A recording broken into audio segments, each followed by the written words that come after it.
สบายดีมื้อนี้วันที่25เดือน4 2025ถือว่าปฏิบัติการพิเศษทางทหารของรัสเซียยูเครนสืบต่อเนาะเพราะว่ามาปัจจุบันนี้ทางฝ่ายตะวันตกได้แสดงให้เห็นท่าทีแล้วว่าอ่อนแอเนาะคืนกับพักลวกนั่นล่ะ บ่มีหยังเลยเนาะตกอยู่ในหม้อน้ำร้อนก็ถือว่าเละเลยเดี๋ยวนี้เพราะหยังทุกอย่างเดี๋ยวนี้เนาะที่เคยใช้เคยซอยเคยกินเคยอยู่หยังต่างๆเมื่อก่อนแม่นเอาไปจากรัสเซียเนาะ คันบ่มีรัสเซียแล้วก็ถือว่าบ่มีอันสิกินบัดนี้เนาะทั้งก๊าซทั้งน้ำมันทั้งอิหยังต่างๆซึ่งเมื่อก่อนคว่ำบาตรคว่ำบาตรการคว่ำบาตรถือว่าเฮ็ดได้ง่ายแต่อยากหงายบาตรเชิญพ่อเชิญแม่มันโลด เพราะเพราะว่ารัสเซียบอกแล้วว่าถ้าบ่เปลี่ยนอำนาจการปกครองใหม่ถ้าประชาชนบ่มีประชาธิปไตยถ้าประชาชนบ่มีสิทธิมนุษย์ข้อยบ่เฮ็ดนั่นเนาะอยากเฮ็ดนำไผละเฮ็ดโลด ซึ่งทรัมป์เองซึ่งเป็นลูกน้องชั้นจำของปูตินเดี๋ยวก็กำลังม้างอเมริกาม้างเท่าที่จะม้างได้เฮ็ดทุกอย่างให้อเมริกานี่สับสนวุ่นวาย บ่แม่นหยังเลยเฮ็ดทุกอย่างให้อเมริกาสับสนวุ่นวายอืม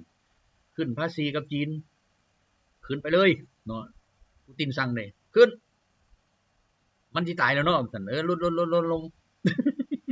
เพราะว่ารัสเซียกับจีนเขาเข้าหัวกันแล้วเนาะเข้าหัวกันแล้วงานนี้ แต่จีนในเมื่อเจ้าเฮ็ดใส่แล้วขึ้นภาษีฮอด 145%ค่อยก็ขึ้นเจ้าขึ้นส่ำใดก็ขึ้นส่ำนั้นแต่เมื่อเจ้าลดลงค่อยบ่สนค่อยเอาส่ำเก่าบัดนี่เนาะเดี๋ยวนี้นี่นะตัวสำคัญที่สุดอาวุธทางด้านเศรษฐกิจที่จะทำลายอเมริกาซึ่งรัสเซียก็บอกแล้วมีตัวเดียวคือหยุดการปล่อยเงินให้อเมริกากู้อันนี้คือหยังก็คือซื้อพันธบัตรของอเมริกาเนาะฉะนั้นจีนก็ประกาศคันบ่จีนบ่ซื้อ700,000ล้านเนาะก็มีไผซื้อไว้ญี่ปุ่นเศรษฐกิจก็บ่ดีแล้วเนาะหลังจากที่คว่ำบาตรมาตรการหยังต่างๆกับรัสเซียนี่มันเริ่มบ่ดีแล้วอืมคันมันบ่ดีแล้วสิเฮ็ดแนวใดสิฟื้นคืนกับรัสเซียก็บอกว่ามาตรการคว่ำบาตรยังเต็มอยู่บ่เฮ็ดเนาะในเมื่อเจ้ามีมาตรการคว่ำบาตรอยู่นั่นมันก็บ่มีการเจรจาบ่มีการเว้าว่าใดๆบ่แม่นตัวเองอยากได้แล้วอยู่ซื่อแล้วมาแล่นมาเห็นบ่อเมริกาส่งตัวแทนมาบ่แม่นมาหยังได้หั่นเพื่อมารับบทโจทย์ใหม่ ตัวแทนพิเศษของทรัมป์บินมา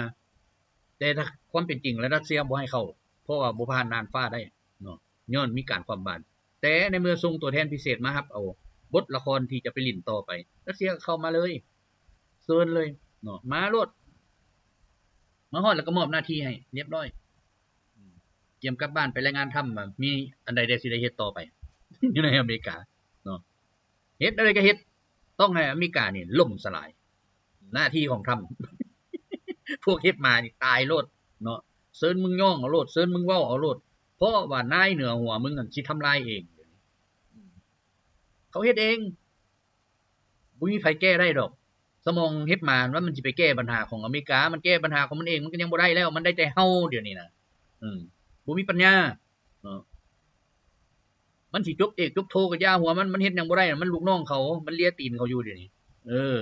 เว้าซื่อๆข้าพเจ้าเว้ามาหลายเทื่อแล้วเนาะแล้วก็มีหลายตัวออกมานี่พยายามวิจารณ์อิหยังต่างๆให้มันวิไปโลดเนาะวิจารณ์ได้เท่าใดแฮ่งดีให้มันเว้าไปเลยสิ่งสำคัญสุดคือมันแก้ปัญหาของตัวเองมันบ่ได้เดี๋ยวนี้ส่งมาลาวนี่ก็หลายแล้วทำเตะออกมาหลายแล้วบ่มันไกล 4,000 แล้ววะ เนาะอันนี้ฉะนั้นแหละเดี๋ยวนี้นี่นะบอกไว้โลดไปรายงานโลดทำผู้สิทำลายอเมริกาบอกให้ฮู้แหละไปรายงานกันโลดเฮ็ดกันโลดเพราะว่าทำนี่ตัดกลุ่ม G7 ออกจากตัวเองหมดแหละมันสิเป็นอีหยังก็ยาวหัวมันเพราะว่าทำบอกว่าบอกนั่นแหละลูกน้องที่โง่จ้านั่นน่ะสั่งหยังก็เฮ็ดน่ะแล้วสิมาเป็นลูกน้องต่อไปมันบ่ได้ลูกน้องมันต้องฉลาดต้องร่วมไม้ร่วมมือกันได้ต้องเฮ็ดนำกันได้ต้องมีเศรษฐกิจเพียงพอมีทรัพยากรเพียงพออันนี้ลูกน้องได้ใต้แต่คำสั่งใต้คำสั่งนี่เอามาไว้เฮ็ดหยังส่งมันไปตายอยู่อุกราอินตายหลายแล้วเนาะเพราะว่าบันทบอยู่กรูซคือที่ฮู้นั่นแหละมันบ่มีทหารอุกราอินเลยมันสิเว้าแหละแม่นหน่วยทหารของ NATO และอเมริกา เต็มอัตราอยู่ในเป็นแสนฉะนั้นบ่ต้องเว้าว่าอันนี้20,000 30,000เกียมที่เข้ามานั่นนี่บ่ต้องเว้ากับยาดอกเป็นแสนเขาก็ยังเอาได้เดี๋ยวนี้เนาะทุกบรรพบเดี๋ยวนี้รัสเซียคอยเฮ็ดคอยไปข้าพเจ้าเคยเว้าหลายเทื่อแล้วว่าเป็นหยังรัสเซียจึงคอยเฮ็ดคอยไปเป็นหยังอยู่บ่เฮ็ดมันแล้วบาดเดียวสิเฮ็ดไปแล้วเป็นหยังป้าให้มันยิ่งดนเท่าใดเขายิ่งตายเท่านั้นในเมื่อเขายิ่งตายความหิวเขาก็ลายขึ้นเท่านั้นปัญหาอยู่ในบ้านเมืองเขาซับซ้อนขึ้นเท่านั้นส่วนรัสเซียเด้ธรรมดาเนาะผู้ใดที่ไปร่วมหัวกับตะวันตกจัดการมันออกแม้ความเว้าความเดียวมันว่าต้องอันนี้ต้องนั้นไปเข้าทางของพวกตะวันตกแหละก็ถือว่าสั่งกวดกาโลดบ่ต้องไว้หัวมันพวกนี้เป็นหยังว่าซั่นเพราะแนวคิดของมันยังไปทางตะวันตกแล้วเฮ็ดได้มันสิรับใช้ประชาชนของมันได้จับเข้าไปสืบสวนสอบสวนเป็นหยังจริงเว้านั้นเป็นหยังจริงเฮ็ดนั้นทั้งที่บ้านตัวเองเดี๋ยวนี้กำลังอยู่ในขอบเขตนี้เป็นหยังจริงเฮ็ดนั้นเป็นหยังจริงเว้านั้นเป็นหยังจริงโซ่โกงอยู่ในอันเครื่องอุปโภคบริโภคของทหารเห็นบ่จับหลายนายสืบสวนหลายนายอันนี้ถือว่าเป็นการกวาดล้างสมุนของพวกตะวันตกอยู่ในดินแดนตัวเองก็ว่าแม่นปฏิบัติการพิเศษเนาะทั้งเป็นการเฮ็ดให้พวกตะวันตกอ่อนแอก็แม่นคือกันเดี๋ยวนี้คันเว้าเรื่องอาวุธมันบ่มีแล้วบ่มีอันสิแข่งแล้วจีนเกาหลีเหนืออิหร่านในโลกอันนี้นี่นะมีแต่เท่านั้นแหละที่ผลิตอาวุธอิหร่านเกาหลีเหนือจีนรัสเซียอินเดียเหลือนั่นเด้ก็ผู้ละเล็กผู้ละน้อยบ่หลายบ่คือ 4-5 ประเทศนี่เกาหลีเหนือผลิตเองหมดนับแต่ปืนนับแต่หยังจนฮอดลูกศรไฟซึ่งอเมริกาเองยังผลิตบ่ได้เดี๋ยวนี้นะลูกจรวดขนาดใหญ่ยังเฮ็ดบ่ได้สุดท้ายมาประกาศเลยเดี๋ยวนี้บ่สามารถแข่งขันได้ระบบลูกศรไฟที่ความไวเหนือเสียง5มักเฮ็ดบ่ได้มันเฮ็ดได้แต่3มักเนาะเฮ็ด5นี่บ่ได้แต่ส่วนรัสเซียจีนนี่ไปฮอด10ฮอด20ฮอด32แล้วเดี๋ยวนี้เตือนนำติเนาะซ้ำบ่พอเดี๋ยวนี้รัสเซียนี่นะผลิตตัวใหม่ออกมาอีกเอิ้นว่าฮบขเนาะเรือน้อยบังคับซึ่งมันสามารถมุดอยู่ใต้น้ำได้1กิโลเมตรมุดอยู่ได้6เดือนถือว่ามันจะไปใส่มันได้เบิดฉะนั้นแหละกำปั้นของอเมริกามันสิมีจักลำคันเขาปล่อยลงไปจักพันเครื่องมันก็บ่ได้ใหญ่น้อยๆนึงเนาะแต่ว่ามันสามารถอยู่ใต้มหาสมุทรได้6เดือนฉะนั้นลอยไปลอยมาติบรรดากำปั้นทั้งหลายบรรดาเรือรบทั้งหลายคันรัสเซียจังเฮ็ดนั่นน่ะบ่มีหยังเหลือแล้วเดี๋ยวนี้จีนก็ยังอยากพัฒนาตัวนี้แต่ว่ารัสเซียเอาไปนำไส้แล้วจีนก็ยังว่าไวเนาะค่อยกำลังคิดอยู่แต่ว่ารัสเซียไปปล่อยล่ะอเมริกานี่กำลังฝันหวานอยู่กำลังแต้มรูปอยู่เดี๋ยวนี้บ่ทันได้เฮ็ดหยังแต้มรูปบ่ทันได้เฮ็ดหยังเลยแม้แต่ตัวแบบมันยังบ่มีเฮ็ดบ่ได้สุดท้ายมาเดี๋ยวนี้เห็นของรัสเซียออกมาพากันตื่นบัดอ้าวเรือดำน้ำชนิดใดมันจะไปอยู่ได้ฮอดอัน 4-5 เดือนแล้วมันสิไปทางใดล่ะบัดนี้ถ้าว่ารัสเซียไปปล่อยลงหันเป็นหมื่นเอาฮบขนี่เนาะเรือบังคับเป็นหมื่นลงไปอยู่ใต้น้ำมันสิเฮ็ดแนวใดกำปั้นไผละสิเคลื่อนไหวทางใดมันเห็นเบิดมันฮู้เบิดฉะนั้นก็อยู่บ่ได้ใต้น้ำต้องโปรให้เห็นบัดนี้โปรกันทั้งเทิงนี่เขาก็บายโลดเนาะฉะนั้นคำว่าอเมริกาน่ะมันบ่มีอาวุธชนิดใดแล้วบ่มีแล้วคิดแต่ว่ามาทิ่มระเบิดอยู่ลาวนี่3ล้านต้นน่ะยังปลาไส้ให้ลาวนะแล้วคู่มือนี่น่ะเขาลิ้นกันแบบเทคโนโลยีขั้นสูงแล้วตายเนาะซัมบ่พอจีนก็เว้าเรื่องเลเซอร์หยังต่างๆอยู่อวกาศพุ่นก็เฮ็ดอีกทดลองมื้อวานนี่ประสบผลสำเร็จอีกแล้วอเมริกาแม้แต่ส่งดาวเทียมขึ้นยังบ่มีปัญญาแล้วมันมีปัญญาเขียนแต้มแต่งเนาะอยู่ในบนพื้นดินนี่แหละเฮ็ดเอาสร้างภาพเอาได้เบิดเป็นอันนั้นเดี๋ยวนี้สิเฮ็ด Boeing มันก็บ่มีปัญญาแล้วเพราะว่าสินำเข้าสินค้าจากวัตถุดิบจากอันจีนไปเฮ็ดเฮือนห้างมันหั่นเพราะว่ายกภาษีขึ้นจีนก็ยก 145% เซิร์ชมึงเฮ็ดโลดเนาะ ลำหนึ่งสมมุติว่าเมื่อก่อนนี่มันตกบ่มีเปอร์เซ็นต์นะส่งออกราคาเดิมนะมันก็ตก200-300 ล้านแล้วถ้ามื้อนี้มาขึ้นภาษี145-146%เนี่ยมันสิบ่ตกเท่าใด1,000 ล้านพุ่นว่าลำหนึ่งแต่1,000 ล้านก็ยังบ่ได้อยู่วัตถุเพราะว่าสิ่งสำคัญที่อันจีนจะขายให้จีนบ่ขายให้แล้วมันสิเอาหยังมาทันสมัยชิปตัวนึงน่ะบ่ได้น้ำจีนน่ะสิเอาหยังไปเฮ็ดบัดนี้เฮ็ดมาช่วยขึ้นให้แดสู้ให้แดเนาะคันเก่งแท้แล้วพากันปั้มทำมันบ่ให้เป็นประธานาธิบดีเพราะว่าทำคือผู้ที่จะทำลายอเมริกาให้มันพังทลายส่งคนมานี่ก็มารายงานแล้วนี่เป็นจังได๋เฮาเฮ็ดนี่ทำลายอเมริกาขั้นนี้ได้จักเปอร์เซ็นต์ล่ะถือว่ามาขอความเห็นประธานาธิบดีปูตินเอาลูกน้องมาขอประธานาธิบดีปูตินก็บอกเดี๋ยวนี้หาก็ได้ 10-20% สืบต่อเฮ็ดสหายทำคำว่าสหายนี่พวกเฮ็ดมาสั่งที่สุดบ่เป็นหยังเนาะให้มันสั่งโลดมันเฮ็ดหยังบ่ได้พวกนี้เนาะเฮ็ดหยังบ่ได้เพราะมันบ่มีปัญญาแม้แต่เขาไล่ออกจากอเมริกายังบ่มีปัญญาตะกี้ก้าวประนามประเทศลาวนี่บ่แม่นง่ายเดียวนี้พัดได้กลับคืนมาอยู่นี่เชิญมึงมาประนามโลดเนาะเพราะว่านับแต่มึงหนีไปนะประเทศลาวนี่ก็ถือว่าได้รับการพัฒนาหลายกว่าที่ตอนมึงอยู่หั่นนี่ตะกี้นะทางอย่างมีจักกิโลนึงไล่ได้เดี๋ยวนี้เกือบทั่วประเทศแล้วเนาะต่างแต่ว่ามันเพย้อนหยังย้อนการนำไส้ที่บ่ถูกต้องไปเบิ่งรถบรรทุกคันใดก็ป้าโธมันบ่แม่นน้อยต้นเป็น100ต้นพุ่นหลังคันน่ะ100ปลายพุ่นแล้วในหนทางเฮามันบ่ฮอด50-60ต้นเนาะอัดแน่นมันก็เพแหละแล่นไปจัก3คันนึงก็เพแล้วคันไปเอาปานนั้นฉะนั้นมันต้องมีมาตรการคุ้มครองอันนี้เนาะบ่แม่นสิปล่อยปะละเลยไปนั้นนี่แหละอันที่เว้าว่าปฏิบัติการพิเศษของรัสเซียอยู่ในยูเครนรัสเซียก็กำจัดคือกันพวกนี้เนาะพวกที่ซ่อโกงพวกที่กินเล็กกินน้อยเฮ็ดให้ประเทศชาติเสียหายเนี่ยรัสเซียกำจัดเบิดถึงสิบ่ได้99 100% ก็อย่ากำจัดขี้ร้ายสุดมันได้ 80% ก็ถือว่าโอเคแล้วบ่มีบักใดกล้าเฮ็ดต่อแล้วเป็นนั่นแหละ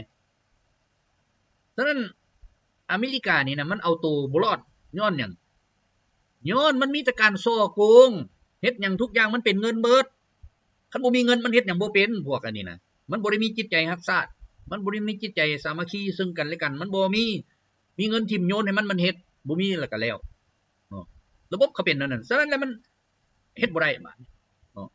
มันจะเกิดการต่อสู้กันประชาชนจะลุกฮือขึ้นต่อสู้ต้านการปกครองอันเก่าที่เน่าแล้วมันเหม็นบ่แม่นสิเน่าหอมเด้คันเน่าหอมเลยโธ่อันตรายโลดสังคมนั่นน่ะเป็นนั่นแหละอันนี้เว้าสู่กันฟังว่าระบบตะวันตกบ่แม่นระบบอื่นดอกระบบตะวันตกจังน้อยมันสิเห็นบรรดาผู้ที่ซี้นำมันอยู่เบื้องหลังมันหักสิออกมาเองบาดมันสิตายเดี๋ยวนี้รัสเซียเฮ็ดไปเนาะนี่ค่อยเฮ็ดค่อยเทื่อไปทาบไปถ้าอเมริกาและตะวันตกนั่นน่ะฮักอ่อนเดี๋ยวนี้มันอ่อนแล้วบ่แม่นว่าฮักอ่อนแหละมันอ่อนแล้วปานพักนึงแล้วเนาะโยนให้กระต่ายกินกระต่ายยังบ่อยากแล้วมันอ่อนโพดกระต่ายกินของผักสดผักแซ่บเนาะเป็นนั่นน่ะฉะนั้นแหละเขาก็พากันแล่นเดี๋ยวนี้มื้อนึงก็ประกาศอยากร่วมมือกับรัสเซียจังซั่นจังซี่มามื้อนี้ประกาศบ่เฮ็ดมีออก 2-3 ประเทศแนวใดก็อย่าสิสู้กับรัสเซียโอ้ยเบิ่งแผ่นดินตัวเองนั่นแหละเนาะซัมบ่แคว้นกูสมันยังบ่ซ้ำแคว้นกูสนั้นมีประชากร7ล้านคนแล้วสิเอาหยังมาสู้รัสเซียแล้วใน7ล้านน่ะมันมาสู้เบิดบ่บ่มีเนาะอย่างมันมาก็ประมาณ 5-6 แสนเท่านั้นแหละเรือนั้นเขาก็บ่สนใจเพราะเขาก็หาอยู่หากินตอนนั้น5แสนไปมันสิเหลือหยังเอาแคว้นกูสเบิ่งเอาล้านนึงหั่นส่งเข้าไปกองทัพ NATO และอเมริกาเดี๋ยวนี้กำลังกวาดล้างอยู่เนาะถึงจะบ่ทันได้หมดก็ค่อยกวาดไปกวาดเทื่อเล็กเทื่อน้อยไปยึดพื้นที่ได้แล้วบ่ได้แต่ว่าค่อยกวาดค่อยหยังไปค่อยเฮ็ดไปอนามัยมันดีๆโลดเพราะมันบ่แม่นมีแต่อนามัยคนมันอนามัยทั้งระเบิดทั้งอีหยังต่าง ซากศพคนตายซากอย่างต่างๆเรียนสำล่ำเลยอันนี้เขาเห็นได้น้ำกันชัดเจนแล้ว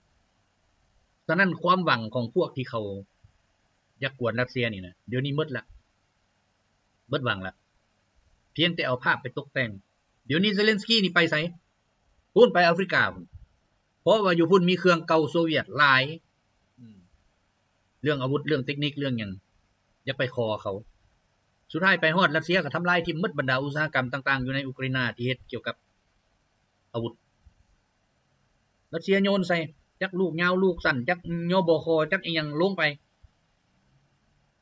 สุดท้ายมันก็ออกปากเองอยู่หั่นมีพลเรือนอยู่นี่มีนั่นเท่านั้นต้องหลายประเทศต้องเข้ามาเป็นเจ้าการเพื่อประณามรัสเซียบ่ต้องเข้ามาดอกบอกเพราะพวกเจ้าเฮ็ดมันยิ่งกว่าค่อยเฮ็ดนี่ซ้ำยิ่งเฮือนยิ่งซานประชาชนยิ่งที่อยู่อาศัยประชาชนบัดสิมาเฮากันแล้วมาเฮาตอนที่ค่อยทำลายโรงงานอาวุธเดียวมันเป็นอันนั้นตะกี้ป้าให้มันผลิตมันก็ค่อยผลิตไปหั่นแหละมามื้อนี้บ่ป้าแล้วเห็นอยู่จุดใดก็เป็นเฮ็ดโลดประเทศใดว่าแน่คนกันมาโรงงานนั่นมาเฮ็ดมันบ่มีฮอดอาวุธสิส่งให้กันเลยนี่ไปอันทรงสการสันทะปาปาของอันนั้นน่ะอยู่อันโรมอยู่วาติกันก็เป็นอะไรไปขอน้ำผู้นั้นขอน้ำผู้นี้หาภัยกยานะขออาวุธขอเงินไปล่อขออยู่แล้วเฮ็ดให้มันสิมีวันชนะสุดท้ายมาไผเห็นหน้ามันเขาก็บ่อยากพบแล้วบัดนี้ขอมันหยังพบมันก็ขอมันบ่ได้เว้าเรื่องการพัฒนาบ่ได้เว้าเรื่องสันติภาพเดี๋ยวนี้เขาสอนกันชาวอุกราอินนะข้าพเจ้าเห็นมานี่เกือบเว้าแท้ๆนะเขาล้างสมองหมดใน30ปีผ่านมานี่บางคนขนาดเป็นคนโซเวียตมันก็ยังออกมาเว้าสอนลูกสอนหลานเดี๋ยวนี้เด็กน้อย4ปีนี่นะไปถามมั้ยเขาถามว่ายังเฮ็ดหยังในคุมื้อนี่บ่ยังเฮ็ดหยังอยากเอาระเบิดไปทิ่มใส่มอสโกเอาระเบิดไปทิ่มใส่อันปูตินเด็กน้อย4ปีสอนเขาแนวนั้นนี่แหละธรรมมันจึงบอกว่าคันไปสอนกันแนวนั้นนะชาวอุกราอินนะแม่นบ่เหลือหยังบ่เหลือหยังแท้ๆฮีดของประเพณีวัฒนธรรมลึบลังที่หมดไปเอาวัฒนธรรมของตะวันตกเอาวัฒนธรรมของอันพวกกันซีรีบีฮัวมาเฮ็ดกัน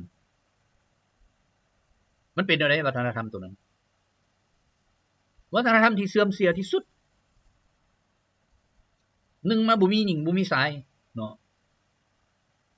จักแม่นไผต่อไผเอากันแบบบ่แม่นธรรมชาติเลยเฮ็ดเอาไปเอามาน่ะผู้ชายก็ถือผ้าบัดนี้เนาะมันก็เฮ็ดมั่วไปซึ่งบ่แม่นวัฒนธรรมซึ่งบ่แม่นธรรมชาติเนาะคันเฮ็ดเป็นอันนั้นก็มีแต่ตายนั่นแหละสิอยู่ไปเฮ็ดหยังเนาะรัสเซียทำลายทิ่มมันถูกแล้วพากันมาฮ้องมาโฮมาเว้าจังซั่นจังซี่รัสเซียบ่มีสิทธิมนุษย์บ่มีหยังบัดทีตัวเองเฮ็ดบ่เห็นเว้าหยังซ้ำบ่พอเดี๋ยวนี้เอาศาสนากับศาสนานี่ตีกันผิดกันเดี๋ยวนี้เริ่มแล้วอยู่อินเดียกับปากีสถานเริ่มแล้วถือว่าอยู่ชายแดนนี่เขากีดกันแล้วบ่ให้อันคนปากีสถานเข้าอินเดียส่วนปากีสถานก็บ่ให้อันอินเดียเอาหมู่เข้ามาปากีสถานถือว่าสร้างความขัดแย้งอยู่ภายในอันภายนอกระหว่างประเทศเขาเริ่มกันเฮ็ดแล้วเห็นบ่อยู่นี่แหละคันว่าเกิดระเบิดปรมาณูก็แม่นอยู่นี่แหละสิตาย200 300ล้านคนเพราะพลเมืองหลายเด้เดี๋ยวนี้เขากำลังสร้างเขากำลังปั้นกันเนาะปั้นหัวทั้งเบื้องอินเดียได้ปั้นหัวเบื้องปากีสถานได้แล้วซัมบ่พอมันยังมีตัวนึงมันออกมามันบอกว่าเจ้าสิสนับสนุนไผระหว่างอินเดียกับปากีสถานพุ่นเขาเฮ็ดกันปานนั้นซึ่งไปเบิ่งคำเห็นแล้วบางเทื่ออยู่ข้างๆเฮานี่นะก็ไปออกความคิดนำเขาคือว่ามันต้องไปกวนหมู่เท่าใดอันพวกนี้เนาะถือว่าขนาดดินแดนบ่ติดกันเด้มันก็ยังไปกวน ไปออกความเห็นทั้งเป็นภาษาอังกฤษทั้งเป็นภาษามันภาษาอย่างไรยานมันใส่ไปเบิดนะเดี๋ยวนี้มันกวนไปเบิดนะยังว่าโอ้สมพรแล้วเฮาเฮ็ดอย่างดีมันก็บ่มักคือทางรถไฟนั่นแหละเมื่อก่อนก็พากันบึ้มบั้มบึ้มบั้มบึ้มบั้มเว้าให้เรานี่บัดมื้อนี้มาอาศัยขนส่งสินค้าไปจีนมันเป็นอันนั้นเนาะพวกนักป่วนแม่นไผลูกน้อง CIA ทั้งหมดพวกนี้มันบ่มีดอกความเว้าที่ดีนะบ่มีความเว้าของมันมีแต่สร้างข้อขัดแย้งไปทั่วโลกอันนี้เจ้าเฮ็ดหยังมันก็บ่ถูกถึงหลักการสิเขียนนั้นก็อย่ากฎหมายเขียนนั้นก็อย่ามันบอกว่าบ่ถูกต้องเฮ็ดแนวนี้แนวนี้แนวนี้เอาตามใจมันคันตัวเฮ็ดบ่ถูกหมู่เขากวดก็ประณามเขามันเป็นอันนั้นอันนี้เห็นได้ชัดเจนแล้วฉะนั้นมาเบิ่งมื้อนี้นี่นะความขัดแย้งต่างๆอยู่ในโลกอันนี้มันเกิดจากระบบเก่าของตะวันตกทั้งหมดอยู่ในตะวันออกกลางแก้กันบ่ได้เท่าคู่มือก็ย้อนว่าบรรดาลูกน้องเก่าของผู้ที่รับใช้ตะวันตกมันยังมีหลายกำจัดมันก็บ่หมดคันกำจัดมันก็คือพลเรือนคันบ่กำจัดมันผัดเอิ้นว่าสร้างข้อขัดแย้งอยู่ภายในเต็มซึ่งเดี๋ยวนี้นี่นะเขาพยายามฆ่าล้างพวกที่รับใช้อาซัดว่าซั่นแต่ยังดีที่มีรัสเซียไปปกป้องไว้อยู่เขาก็ไปพอได้ไปหมุนแต่พวกนี้มันกล้าเฮ็ดบ่เฮ็ดกับรัสเซียมันก็บ่กล้าฉะนั้นแหละนี่แหละข้อขัดแย้งเขามีอยู่ในฉะนั้นหลายกลุ่มหลายก้อนมันบ่ถือกันจนมันก็เกิดกันสงครามกันอีกซึ่งอยู่ในนี่รัสเซียไปปกป้องเพียงแต่ปกป้องอิหร่านเนาะเพราะอิหร่านกับรัสเซียได้เซ็นสัญญาร่วมมือรอบด้านฉะนั้นรัสเซียจึงบอกว่าการไปต้องอิหร่านหรือเฮ็ดหยังให้อิหร่านคืนกับเฮ็ดให้รัสเซียนี่คำเว้าเห็นบ่ฉะนั้นอเมริกากล้าต้องบ่กล้ามีแต่ไปทิ่มระเบิดใส่ฮูตี้มันก็บ่แม่นฮูตี้อีกทิ่มใส่ประชาชนซึ่งประชาชนอาศัยอยู่ตายเทื่อละ80 90เทื่อละ100เจ็บเทื่อละ100ปลายแล้วมีไผออกมาเว้าหยังบ่มีมื้อก่อนนี่นะสสของเยอรมันจนออกมาเว้าอยู่ในกองประชุมสภาของเยอรมันบอกว่าเยอรมันเฮานี่นะเป็นหยังจึงบ่เห็นใจคนอื่นเขากับคนคือกันกับเฮาทิ่มระเบิดใส่เขาตายจักลูกเล็กเด็กแดงตายแล้วเฮาพากันดีใจสภาเฮานี่คันเขาเฮ็ดให้เฮาเด้พ่อว่าแม้แต่อยู่ก้อยนึงก็พากันเว้าประณามเขาความบาดเขาอีหยังต่างๆมันเป็นแนวนี้โลกมันจึงวุ่นวายเราบ่เป็นหยังเฮาจึงบ่มีใจมนุษยธรรมแน่ซึ่งนั่งอยู่คันเทิงนะทั้งหมดน่ะนะแม่นพวกที่กระหายสงครามทั้งหมดเนี่ยสสเขาเว้าออกมานั่นท่านพวกเจ้ามักแนวนี้นะรัสเซียตีมันถึกแล้วพวกเจ้ายังบ่ฮู้พวกเจ้าซัวนี่เห็นบ่ฉะนั้นรัสเซียตีมานี่ดีแล้วมั้ย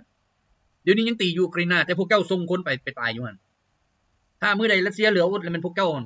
เขาบุกเข้ามาอีกคือสมัยฮิตเลอร์นี่เฮ็ดอะไรกองทหารก็บ่มีแล้วอาวุธยุทโธปกรณ์ก็บ่มีแล้วมีแต่ปืนธรรมดานี่เที่ยวยังไปชนะรัสเซียเห็นบ่เราเว้าชัดเจนแล้วบรรดานายกบรรดาอันนั้นทั้งหลายนั่งอยู่หั่นปากบ่ได้จักคนคงเว้าถูกเห็นอะไรพวกเจ้านี่นะทั้งหมดที่นั่งอยู่นี่ฟังข่อยเว้านี่ฟังแล้วแล้วพากันหัวฉะนั้นแหละสิ่งนี้นี่แหละจะเฮ็ดให้เยอรมันนี่ล่มจมในต่อไปเห็นบ่ว่าเฮ็ดกับรัสเซียแทนที่รัสเซียสิล่มจมเดี๋ยวนี้เศรษฐกิจรัสเซียเพิ่มขยายตัวเพิ่ม 4.5% ซึ่งเมื่อก่อนเป็นตัวเลขนี่มันของเยอรมันรัสเซียมีแต่ 2-3% แต่มามื้อนี้รัสเซีย 4.5 ของเยอรมันลบ 0.1 เอาแล้วมันสิเอาหยังมาพัฒนาเห็นบ่บ่มีก๊าซราคาถูกจากรัสเซียอุตสาหกรรมทั้งหลายตายเบิดแล้ว เพราะบ่มีพลังงานถึกคันเอาน้ำอเมริกาก็บอกว่าค่อยสนองได้เพียงแต่1/3ของพลังงานทั้งหมดที่ต้องการได้ก็แสดงว่าคันรักษาได้ก็มีแต่ 1% 1/3 ส่วนนั่นมันตายเบิดแล้วสิเอาหยังมาเลี้ยงกันอพยพเข้าไปอยู่หั่นก็บ่แม่นน้อยแล้วเป็นล้าน2ล้านแหละเกียร์มาโลดความวุ่นวายนี่มีเบิดแหละเดี๋ยวนี้ทุกประเทศแหละในยุโรป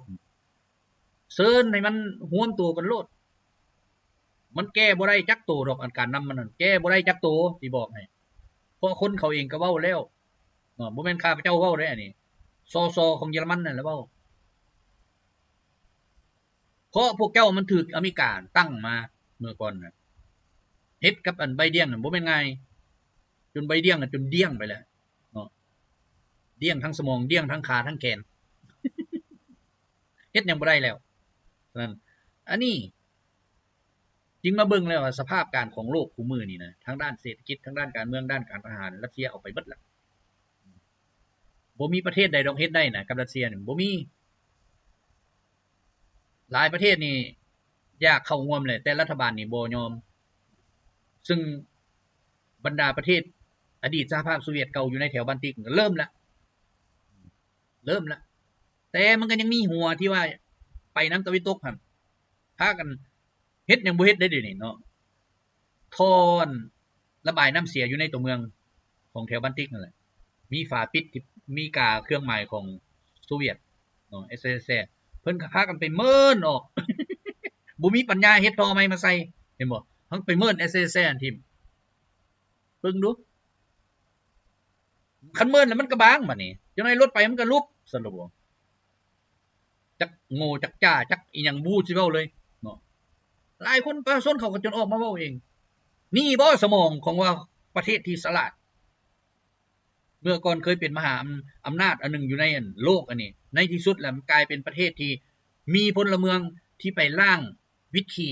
หลายที่สุดในโลก 300,000 คนไปล่างวิธีเอ้าบ่ได้แม่นไปเฮ็ดอันอื่นเด้ 300,000 คนไปล่างวิธีถือว่าหลายที่สุดในโลกพลเมืองของประเทศนี่ไปล่างวิธีนี่บ่เขาว่าประเทศที่ว่าเจริญอ้างตัวเองว่าเจริญเหนือรัสเซียฉะนั้นแหละรัสเซียเป็นอย่างจริงว่าบ่ปากบ่ติงให้มันเฮ็ดไปโลดเนาะบ่อยากมื้อนึงลูกมันหลานมันหักสิมากราบตีนคอกินคอเลี้ยงคอให้เลี้ยงมันซ้ำนั้นบ่รอดแล้วมีอีกดินตอนนึงเนาะเปรเนสโตปอยู่ติดอุกราอินเนาะอยู่หั่นมีคน 400,000 กว่าเนื้อที่บ่หลายดอก 40,000 กว่าแต่มีคน 400,000 กว่ารัสเซียไปปกป้องไว้ตรงนี้และก็มีประเทศเดียวนี้ที่ยังรักษาระบบของโซเวียตอยู่ใจกลางเมืองยังมีรูปเลนินมีเงินรูป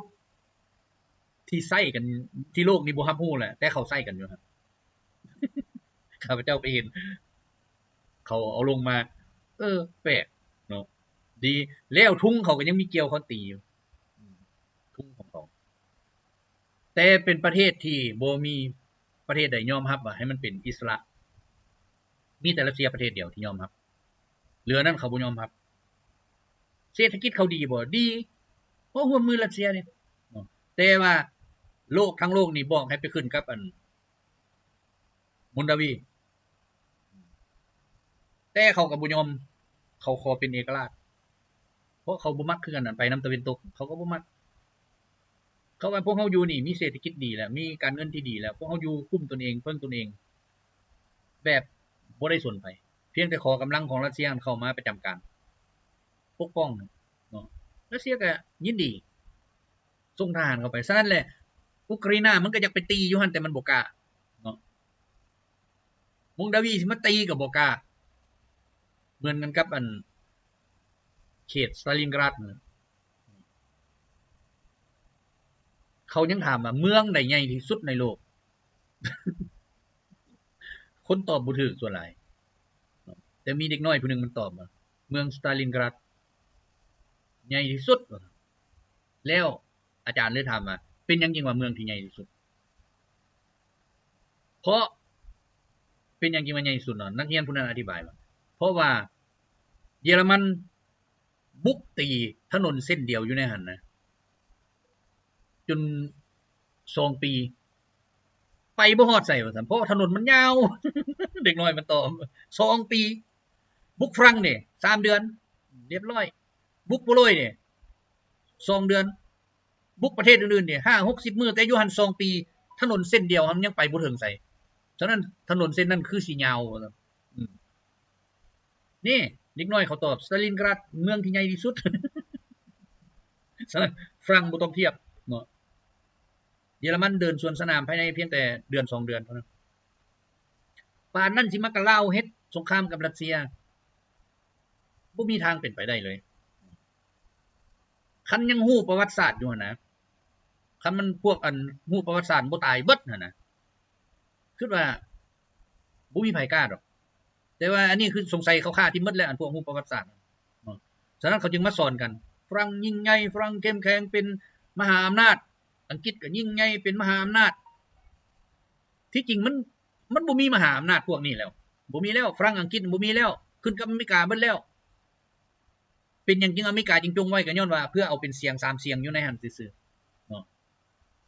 มันบ่มีแล้วอัน2 ประเทศตัวนั้นน่ะที่ว่าเป็นมหาอำนาจมันบ่ทอปโลยซ้ำเดี๋ยวนี้นะเนาะมีแต่ยกย่อปอปั้นกันขึ้นซื่อๆมาทุกมื้อนี้บ่เฮ็ดหยังได้แล้วให้เบิ่งไปเนาะอันนี้เว้าสู่กันฟังน้อยนึงว่าเป็นหยังที่ว่าปฏิบัติการพิเศษครั้งนี้คือทำลายระบบตะวันตกให้มันสูญพันธุ์ไปเลยองค์กรต่างๆที่ขึ้นกับตะวันตกในที่สุดแล้วมันก็จะโอนง่ายสหประชาชาติก็สิมาอยู่จีนหรือมาอยู่ลาวก็ได้ เนาะเอาองค์การสหประชาชาติมาอยู่ลาวก็ได้แล้วเอา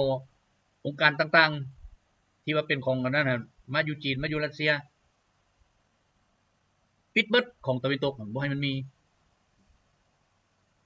มันก็บ่มีความหมายแหละต่อไปนะคันว่าเศรษฐกิจมันบ่ดีแล้วไผสิไปอยู่มีแต่ความวุ่นวายไปใส่ก็ถูกปล้นถูกจี้คืออเมริกาแหละกฎหมายมันว่าปล้นจี้บ่เกิน 1,000 เหรียญมันบ่เป็นหยังนี่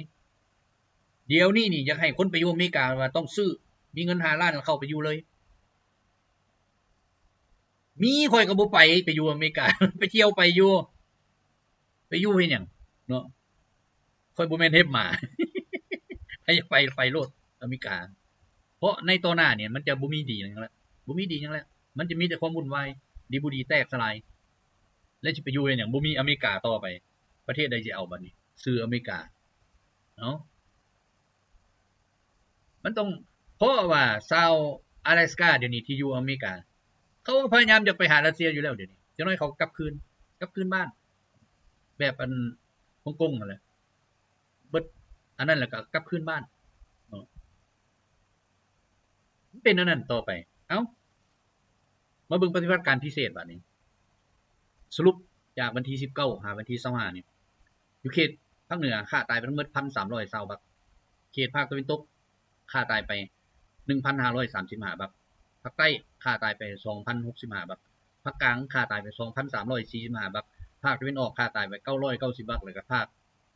กองทานเงียบเนาะฆ่าตายไป505 บักสรุปตัวเลขแล้ว 8,760 บักในอาทิตย์ผ่านมานี่เนาะแล้วมาเบิ่งแคว้นกุสบัดนี้ตัวเลขสังรวมทั้งหมดฮอดวันที่25เดือน4 2025นี่ฆ่าตายไปทั้งหมด 75,870 บักทำลายรถตั้งไปทั้งหมด412 คันทำลายยันเกาะสูงบทั้งหมด337 คันทำลายยันเกาะขนส่งทั้งหมด311 คันทำลายหุ่มเกาะสูงบไปทั้งหมด 2,286 คันทำลายรถน้ำไส้ไปทั้งหมด 2,783 คันทำลายปืนใหญ่ปืนพกในดินทั้งหมด645 ชุดทำลายรถยิงจรวดหลายกล้องทั้งหมด63 คันอยู่ในหันมีจรวดประมาณ15 คันแล้วก็7 คันเป็นประเภทอื่นเนาะทำลายรถลูกศรฐานลูกศรทั้งหมด29 ชุดทำลายรถขนส่งและประกอบลูกศรทั้งหมด10 คันทำลายราดาร์ทั้งหมด148 ชุดทำลายราดาร์ลูกศรไฟ18 ชุดทำลายเทคนิคพิเศษวิชาเฉพาะทางทหารทั้งหมด58 ชุดเนาะก็ถือว่าเป็นนั้นแคว้นกุสบัดนี้มาเบิ่งตัวเลขสังรวมทั้งหมดนับแต่มื้อปฏิบัติการมาฮอดวันที่25เดือน4 2025ยิงยนต์ไปทั้งหมด661 คันทำลายเฮลิคอปเตอร์ไปทั้งหมด283 คันท ทำลายยนต์บุยคนขับไปทั้งหมด 53,585 คันทำลายรถลูกศรฐานยิงลูกศรทั้งหมด605ชุดทำลายรถตั้งยานก่อสู้ต่างๆ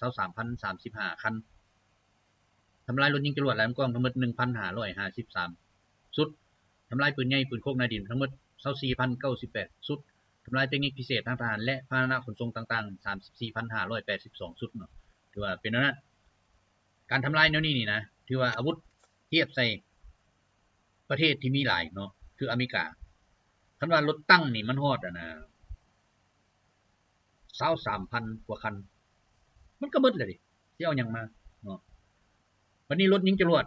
1,500 กว่าคันหมดแล้วรบรวมกันทั้งหมดนะหมดทำนั้นมันจะเอาใส่มาแบบนี้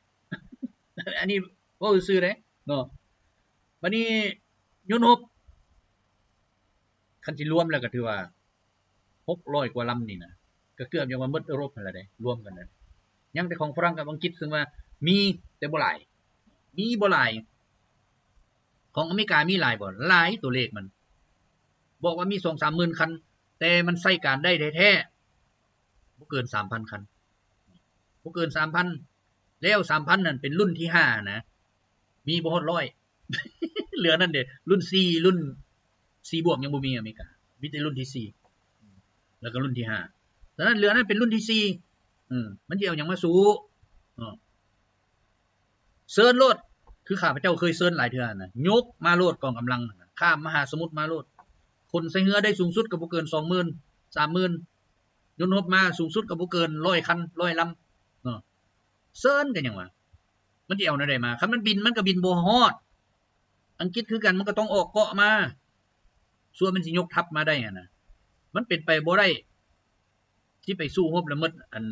อาวุธจักเท่าใดนะคนกันมานั่นบ่ได้เป็นหยังจิปราศัยอยู่ลาวกับเวียดนามนี่กัมพูชานี่ก็ย้อนว่ามันคนกันมาแหละคนมา 60,000 ก็ตาย 60,000 คนมาเป็นแสนมันก็ตายเป็นแสนแล้วมันสิเอาเวลาได้ไปคนมาก็เอาลงไว้พื้นดินบ่ได้ถึงเฮาทำลายมันก็ไว้อยู่เฮือยิงไปยิงมาเบิดแล้วสิแล่นไปเอาคืนเสียเวลาจักเดือน มันบ่มีปัญญาเฮ็ดเนาะสุดท้ายมาเอา B52 มาเวิ้นทิ่มระเบิดคิดว่าบ่มีอันยิงแต่พัดมีบัดนี้เนาะสมัยนั้น S75 นี่เฮ็ดเรียบร้อยแล้วสุดท้ายมาตกอยู่เชียงขวางเฮานี่มันหยังย้อนปืนเล็กเงาซื่อบ่ได้มันตกย้อน อันนี้แหละเพราะว่าอาวุธมันบ่ได้เป็นสิ่งที่กำหนดชัยชนะของศัตรูแต่จิตใจรักษาและความสามัคคีที่เด็ดเดี่ยวร่วมกันต่อสู้คืออาวุธที่สำคัญที่สุดเพราะอันนี้แหละเฮ็ดให้ศัตรูตายมันสิมาเท่าใดก็ยามมันต้องตายเพราะมันมาเพื่อเงินมันบ่ได้มาเพื่อจิตใจรักษาเพื่อสิทธิของมวลมนุษย์ทั้งชาติปกป้องสิทธิของมนุษย์ทั้งชาติมันบ่ได้มานั่นน่ะมันมาเพื่อเงินเนาะเซิร์นมันมาโลดฉะนั้นอยู่ใส่ก็ตามคันทหารไปตีเพื่อเงินบ่มีวันชนะบ่มีวันชนะอันนี้มันสัจจะวิภาคแล้วบ่ต้องไปเว้าแนวอื่นคันมันมาด้วยใจรักษานั่นน่ะแนวนึงอันนี้ทหารออกมานี่มันเพื่อเงินทั้งนั้นเพราะพวกนี้มันบ่ฮู้หาเงินแล้วก็ไปขายตัวเอาเงินเดี๋ยวนี้เทียบไปเทียบมาน่ะรัสเซียยังจ้างสูงกว่าซ้ำทหารรัสเซียเดือนนึงได้ 200,000 รูเบิลปีนึงได้ 4-5 ล้านเห็นบ่มันเหลืออยู่เหลือกินเขาคันซ้ำนั่นแหละเนาะ1ไล่ซะว่า$1 1 รูเบิล100 รูเบิลแบบง่ายๆโลดฉะนั้นคันส่ง4 ล้านกว่าน่ะได้เท่าไหร่แล้วไปหาร100ออกลบ100ออกเนาะ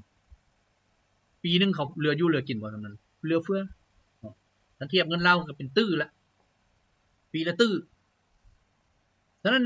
พวกอันตะวิตกน่ะมันมาตายแล้วมันก็บ่ได้ต่ออีกดีบ่ดีถึกนายเอาเงินตัวนั้นไปกินเองเพราะมันตายแล้วบ่ได้จ่ายให้มันบรรดาผู้ปกครองมันก็บ่รายงานตายหรือบ่ตายบ่สนฉะนั้นมันบ่ฮู้ว่าทหารมันมีเท่าใดแท้ตายเท่าใดแท้มันบ่ฮู้เนาะฉะนั้นก็มีแต่ว่าตัวเองนี่ได้เปรียบมีกองกำลังนี่เดี๋ยวนี้บ่มีแล้วเบิดแล้วอาวุธก็ร่อยหรอแล้วคันซั่นเซเลนสกี้มันบ่บินไปแอฟริกาเพื่อไปขอแถวนั้นอาวุธเก่าโซเวียตเนาะแล้วสุดท้ายไปฮอดคือยังบ่มีไผให้ได้เคี่ยวกลับคืนมา อันนี้เนาะมื้อนี้ก็สิเอาเท่านั้นเนาะขอให้ทุกท่านโชคดีสบายดี